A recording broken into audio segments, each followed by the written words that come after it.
ओंकार news में स्वागत है। आज हम करेंगे चर्चा एक स्पेशल प्रोग्राम पर योग करें निरोग। योग करें निरोग में सबसे प्रथम योग में यह मन को केंद्रित करने का एक सबसे बड़ी विधा है। इस विधा से ही लोग आज तत्व ज्ञान की ओर जाने के अग्रसर होते हैं। इसमें भी लोगों का मानना है कि कुछ तो अपने शरीर को स्वस्थ रखने के लिए करते हैं, कुछ मन से स्वस्थ रहने के लिए करते हैं। जहां मन से स्वस्थ और शरीर से स्वस्थ, काया निरोग हो तो काम करने में भी दक्षता आती है। यहीं आपको हम विराम देते हैं और ले चलते हैं करना जी के योग में। देश भर में स्वस्थ रहने के लिए योग करने वालों की भीड़ पार्क और मैदानों में बढ़ रही है। प्रतिदिन प्रातः योग के लिए पर्याप्त समय देने वाले युवा, बच्चे एवं यंग एल्डरली लोगों का कहना है कि स्वस्थ जीवन के लिए योग का विशेष महत्व है। मैं 9th क्लास में थी तो जब मैं स्टडी करती थी तो मुझे माइंड में रहता था कि योग एंड मेडिटेशन करने से लाइफ में बहुत सारी चीज़ें चेंजेस होते हैं। जो एक होता है कि आपको स्टडी के लिए आपको एक मेडिटेशन कंसंट्रेट की ज़रूरत होती है, वो आपको एक योग से ही मिलता है। और रही बात बॉडी की डिजीज़, उसके लिए भी योग करना कंपलसरी है। तो मेरे माइंड में 9th क्लास से ही योग था। धीरे धीरे मैंने स्टार्टअप किया। ग्रेजुएशन के बाद मैंने योग को एडॉप्ट किया और अभी तक चल रहा है।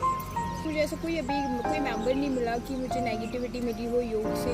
जितने भी पब्लिक सिटी में भी मैंने ये चीज़ें की हैं, बट वहाँ पे सब लोग एडिक्ट हैं लाइक योग को लेकर बहुत ज़्यादा। उनके लिए योग के लिए काफ़ी, जैसे कहते हैं ना कि हाँ, उनके लिए योग एक लाइफ का एक पार्ट है। हाँ, पतंजलि का योग सूत्र कहता है योग सिद्धवृत्ति निरोधा। तो मेरा मानना है कि सच में योग करने से आपका मन, चित्त और आपकी जितनी भी बीमारियां हैं सब कुछ योग करने से दूर हो सकती हैं। अगर आप सीरियस वे में और अच्छे आप अगर 1 घंटा अपनी बॉडी को देते हैं तो आपकी बॉडी, जैसे कहते हैं ना हमारा ईयर है 100 ईयर हमें जीने का है, अब लोगों को कम होता जा रहा है, कोई 60 कोई 70। बट मेरा मानना है अगर आप योग करते हैं आपको प्रॉपर आपका जो एज है वो आपको मिलता है। मेडिटेशन में आई थी, जब भी मैं योगा में आई तो मैंने मेडिटेशन भी सीखा है। मेडिटेशन में भी आपको एक्सटर्नल और इंटरनल 2 पार्ट होता है, जो कि दोनों को हमें बैलेंस करना पड़ता है। हम एक्सटर्नल तो कर रहे हैं बट अभी इंटरनल पे इतना फोकस कोई नहीं कर पाता है, क्योंकि उनको थोड़ा एक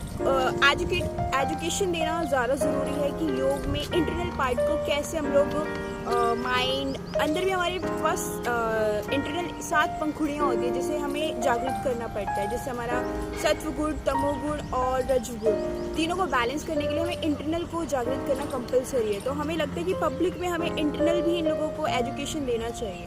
हाँ, एक्चुअली जब ये योग नहीं किया था, मैंने कोई स्टार्टअप नहीं किया था, तो लाइक वही उठना 8 बजे 9 बजे। तो जब मैंने इस चीज़ को ज्वाइन किया है तो मेरा भी एक रूटीन बन गया है। मतलब 5 बजे उठना, हाँ कभी कभी होता है मन में, बट एक अंदर होता है कि नहीं मुझे लोगों को देना है, लोगों को सिखाना है। तो लोग मेरे लिए आ रहे हैं तो मुझे उनके लिए खड़ा होना है। तो फिर इस तरह मुझे यहाँ पे उन्होंने बताया कि सुबह की विशुद्ध हवा शरीर के लिए स्वास्थ्यदायक है।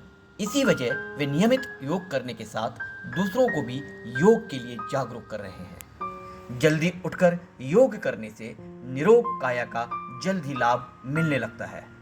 प्रातःकाल सुखद वातावरण में घंटे भर योग लाखों की दवा के बराबर है। युवा हो या बूढ़े अथवा बच्चों को पढ़ाई के साथ निरोग रहने के लिए योग पर भी समुचित ध्यान देना चाहिए। तनाव भरी जीवन शैली में अगर आप कुछ समय निकाल कर योग करते हैं तो शरीर में दिन भर ऊर्जा बरकरार रख सकते हैं। आपका स्टैमिना बढ़ता है, शरीर लचीला और मजबूत बनता है, स्फूर्ति बनी रहती है और आप स्वस्थ रहते हैं। योग मानव तन के लिए बेहद फायदेमंद है। इसके निरंतर प्रयास से असाध्य रोग से भी छुटकारा मिलता है। प्रेरणा जी के पास योग करने आ रहा हूँ। इससे हमें बहुत फ़ायदा हुआ है। इससे जो मेरा बैक पेन था, मेरा सिटिंग जॉब है, तो बैक पेन से हम परेशान थे और बैक पेन होने के वजह से हम बैठ नहीं पाते थे, लेकिन अब बैक पेन हमारा ख़त्म हो गया है और हम फ्री हो गए हैं और बैक पेन से मुक्ति मिल गया है और हम अच्छे से काम कर पा रहे हैं। मन को शांति भी मिलती है और शरीर को भी मतलब ठीक रहता है। मन की इसलिए शांति मिलती है, अगर एक दिन मैं लैप्स हो जाता है तो मैं सोचता हूँ कि यार मेरा कुछ खो गया है। योग से लिए बहुत फ़ायदा है, इसमें कोई बीमारी नहीं होती और ना ही दवाई लेने की ज़रूरत है, और रोज़ योगा करें, शरीर बिल्कुल फिट रहता है। और हम तो यही कहते हैं सबसे कि भाई सुबह सुबह ज़रूर 1 घंटा अपना टाइम निकाल करके योगा करो। ओंकार न्यूज़ में आज इतना ही। अगले फिर एपिसोड में हम मिलेंगे इसी कार्यक्रम के साथ। नमस्कार।